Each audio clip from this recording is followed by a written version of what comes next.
जय श्री माता, श्री आदिशक्ति श्री माता जी, श्री निर्मला देवी माँ की जय हो। सहयोग आज का महायोग। सहयोग में हम श्री आदिशक्ति श्री निर्मला माता का ध्यान करते हैं। उनके सामने बैठ के दिया जलाते हैं और दोनों हाथों को फैलाकर उनका ध्यान करते हैं। उनसे अपनी परेशानियों को दूर करते हैं। हमारे शरीर के अंदर 3 नाड़ियाँ हैं, बाईं नाड़ी, दाहिनी नाड़ी और मध्य नाड़ी। हमारी जो नाड़ी, इन्हीं नाड़ियों पे हमारे 7 चक्र हैं। पहला चक्र, जब हम ज़मीन में बैठते हैं तो जो हमारा सही हिस्सा नीचे ज़मीन में लगता है वो हमारा मूलाधार चक्र है। ये पहला मूलाधार चक्र है। दूसरा हमारा स्वादिष्ठान चक्र, जो हमारे जांघ और पेट का जोड़ है, ये हमारा स्वादिष्ठान चक्र है। नाभि, जो हमारा नाभि चक्र है। हृदय हमारा हृदय चक्र है। गला हमारा विशुद्धि चक्र है। और दोनों भुवों के बीच में जो हमारा स्थान है वो हमारा हंसा चक्र है। मध्य आज्ञा चक्र हमारा माथा जो है वो आज्ञा चक्र है। तालु जो है वो हमारा सहस्त्रार है। ये सारे चक्र हमारे तीनों नाड़ियों पर हैं और इन्हीं नाड़ियों के खराब होने से हमें बीमारी पैदा होती है या फिर इन चक्रों के खराब होने से हमको बीमारी पैदा होती है। जो लोग सहयोग में हैं, सहयोग कर रहे हैं और वो लोग समझ जाते हैं कि हमारी कौन सी नाड़ी खराब है या कौन सा हमारा चक्र खराब है, उस चक्र को माँ के ध्यान के द्वारा, माँ की बताई हुई क्रियाओं के द्वारा उसको सही कर लेते हैं। और जो लोग नए हैं वो लोग भी अपनी क्रियाओं को जो माँ ने बताई हैं उनको करके और माँ का ध्यान करके अपनी बीमारी को सही कर सकते हैं। आज मैं आपको हंसा चक्र के बारे में बताऊंगी। हंसा चक्र जो है हमारे दोनों भुवों के बीच का जो स्थान है वे हमारा हंसा चक्र है। इस हंसा चक्र के खराब होने से हमें कई प्रकार की परेशानी पैदा हो जाती हैं। हमारा सोचने समझने की शक्ति कम हो जाती है। हमें कुछ समझ में नहीं आता है, कुछ अच्छा नहीं लगता है। इसी प्रकार से हमें कई प्रकार की बीमारियां पैदा हो जाती हैं। हंसा चक्र को शुद्ध करने का यही तरीका है कि एक ड्रॉप में, जो आँख में दवा डालते हैं वो वाली ड्रॉप ले लें, उसको खोल लें, उसमें देसी घी, गाय का देसी घी मिल जाए तो ज़्यादा अच्छा है। उसको जो है शीशी में आप भर लें और उसको रात में सोते समय 1 बूंद आप अपने दोनों नाक में डालें।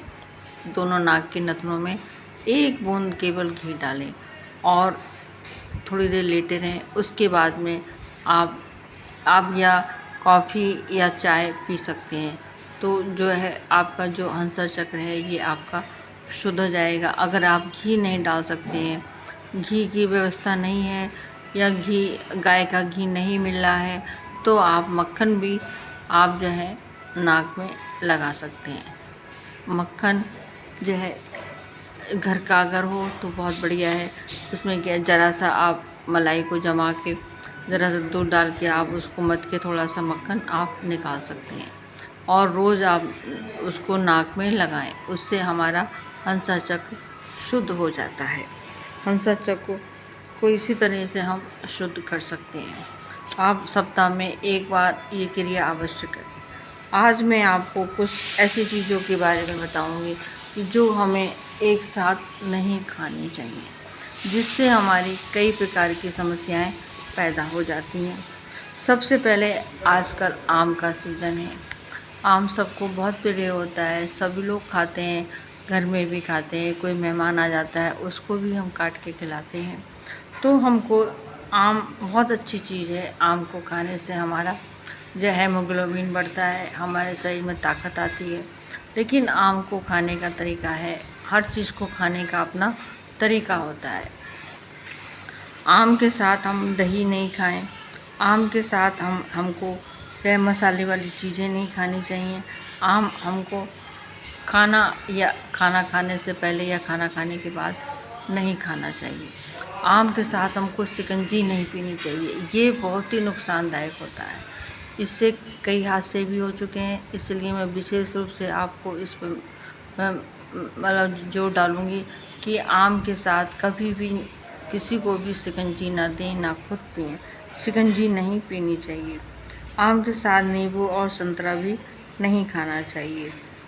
आम के साथ कोल्ड ड्रिंक भी नहीं पीनी चाहिए। अगर आपको आम खाना है तो आप अलग से आम खा सकते हैं, उसके साथ में आपको कोई भी चीज़ नहीं लेनी है।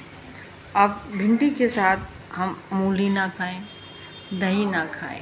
मूली या दही खाने से क्या होता है, हमारे शरीर के अंदर जो सफ़ेद दाग होते हैं वो हो जाते हैं और हमें गैस भी बनती है। भिंडी के साथ दूध और चाय ना पिएं। भिंडी के साथ दूध या चाय ना पिएं। इससे क्या होता है कि हमें गैस बनती है, वात दोष कफ बढ़ता है, पाचन क्रिया हमारी गड़बड़ हो जाती है। हमें मूली के पराठों के साथ में भी चाय नहीं पीनी चाहिए। भिंडी और करेले के साथ में दही ना खाएं। करेले के साथ में और भिंडी के साथ में आप दही का रायता, ये चीज़ें नहीं खानी चाहिए। इससे भी हमको हमारे शरीर के अंदर सफ़ेद दाग हो जाते हैं। इस प्रकार की चीज़ें हमको नहीं खानी चाहिए, क्योंकि हम ये चीज़ें अगर हम